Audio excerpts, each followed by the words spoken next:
কেন? কোথায় যাচ্ছ তোমরা?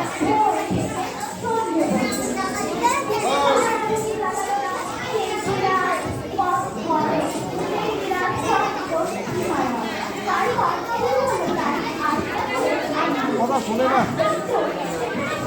ওরা যেমন ধরো বললেও খারাপ দেখায় এটা। স্কুলে তোমার যার প্রতি কোনো ক্ষোভ থাকতেই পারে, তাহলে তুমি এখানে অ্যাটেন্ড না করে খেয়ে বা কিছু বাইরে ঘুরে হতে পারে এটা। তাহলে আমরা যদি আমাদের ভালো লাগে আমাদের বসে থাকি কেমন বাড়ি যাই বাড়ি যাই।